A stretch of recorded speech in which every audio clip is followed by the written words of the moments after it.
Hi, and welcome to True Crime, a channel dedicated to the dark underworld of criminal activity carried out by gangsters, mobsters, cartel leaders, and others. In today's video, we're going to take a closer look at a concerning issue that has been making headlines recently: the state of troubled teen jails. It's becoming increasingly apparent that these facilities are getting out of control, and the consequences could be dire. Let's dive in and explore what's been happening in these institutions and what needs to be done to ensure the safety and well-being of the young people they're meant to be helping. Let's get started. Hey there, before we get started, let's clear up some misconceptions about boot camps. Yes, they are designed for behavior modification, but they are not the same as the Army boot camps.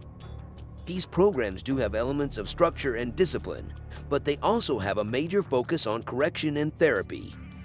In a typical boot camp, the day starts way before dawn with a military-style wake-up call around 4:30 a.m. There's no chance to goof off or kick back, even before breakfast.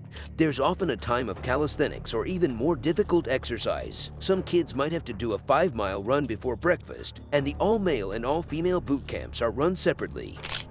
But here's the thing: unlike jail, the meals at boot camp are ample and usually well prepared. They have to be so that the kids can keep up with the demanding level of activity, and a lot is going on beyond just physical training. There are drills, manual labor, education, vocational classes, group counseling, individual sessions on substance abuse or other treatments, and more. Now, on paper, all of this might sound great, but the reality is that many boot camp attendees end up with PTSD and depression.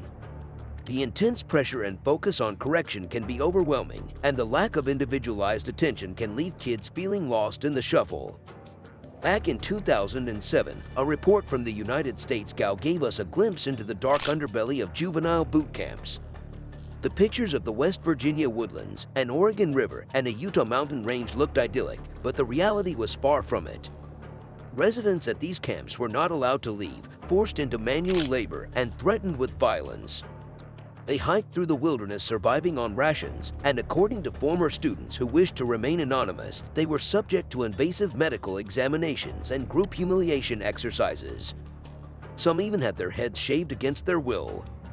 Paris Hilton is one of the survivors of Provo Canyon, a troubled teen camp. She shared from her experience that students were restrained, hit, thrown into walls, strangled, and sexually abused regularly. These allegations are shocking, to say the least. Critics of these programs point out the lack of regulation and cite abuse allegations, as well as deaths that have taken place at these programs. And yet, parents continue to enroll their troubled teenagers in juvenile boot camps. But do they fully understand the repercussions that lie ahead? We'll dive deeper into the details of these statements later, but for now, it's clear that the reality of these boot camps is far from the idealistic pictures we see in brochures.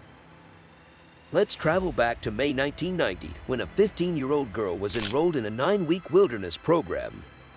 The brochure boasted that the counselors were highly trained survival experts, but when the girl started experiencing symptoms of dehydration, blurred vision, stumbling, and vomiting, they failed to recognize the signs. After nearly 2 days of serious symptoms, she collapsed and became unresponsive on the 5th day of the program. Tragically, according to police documents, she lay dead in the dirt for a staggering 18 hours before rescuers arrived because the counselors were not equipped with radios.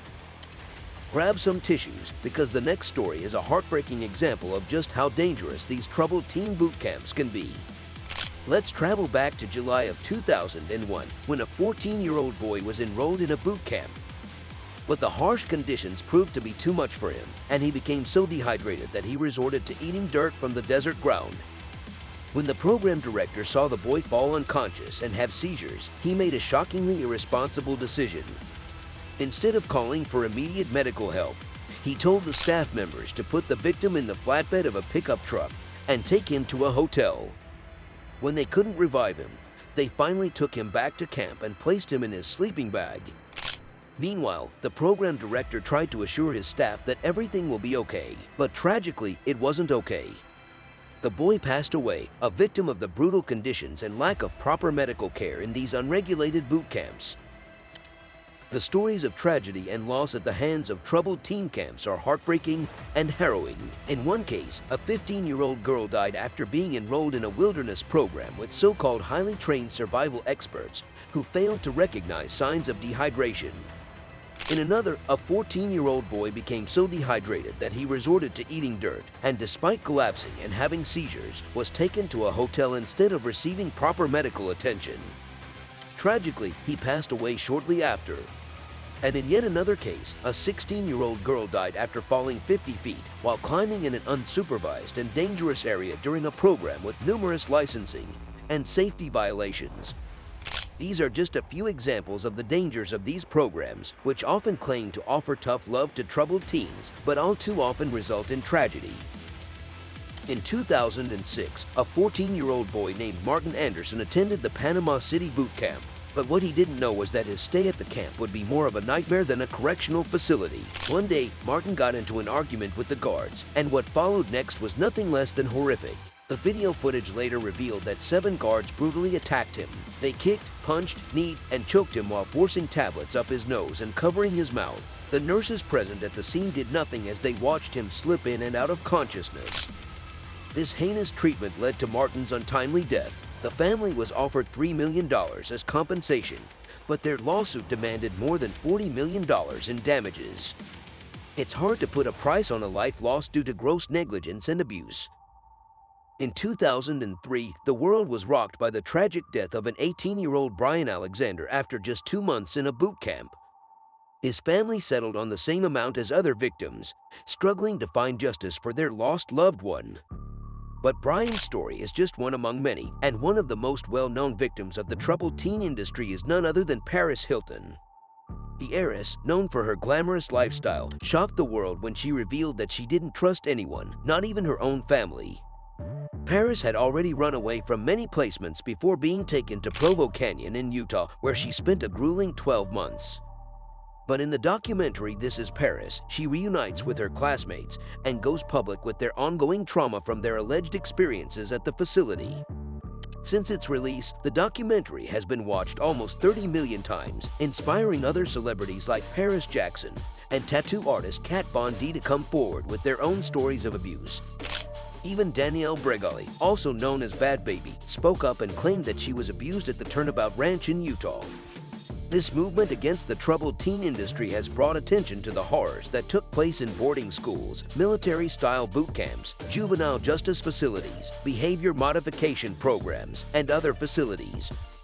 Amanda Householder, a courageous woman from Missouri, used the power of TikTok to spread awareness of the shocking allegations surrounding the religious boarding ranch her parents were running. Her video reached millions, and it led to the closure of the facility. But that was just the beginning. The Householders faced over 100 charges of physical and sexual abuse, which they vehemently denied. Paris Hilton, who had already become a vocal advocate for survivors of the troubled teen industry, stepped up to speak at a hearing in Utah where the largest number of such facilities exist. She was part of a group advocating for better protections for children and young adults who may end up in such institutions. Despite the influx of desperate parents searching for solutions to discipline their children, sending them to boot camps in the U.S. is not a viable option. The government should have acted immediately after the 2007 Gaon report on abuses at such facilities. But it has been over a decade, and lawmakers are still struggling to find a solution. Fortunately, social media platforms are bringing people closer than ever and helping them unite under the Breaking Code Silence campaign. Survivors like Paris Hilton, Amanda Householder, and thousands of others are raising their voices and demanding change. The question remains, what can be done to fix the menace inside the USA's boot camps? The answer lies in reform. They should be required to undergo regular inspections, and staff must receive proper training to prevent abuse. Most importantly, young people should be treated with respect and dignity, and their rights should be protected. With advocates like Paris and Amanda, we can hope that change is on the horizon. Thank you for watching another amazing video from our true crime team. Like, comment, and subscribe. And stay tuned to our next real-life true crime video.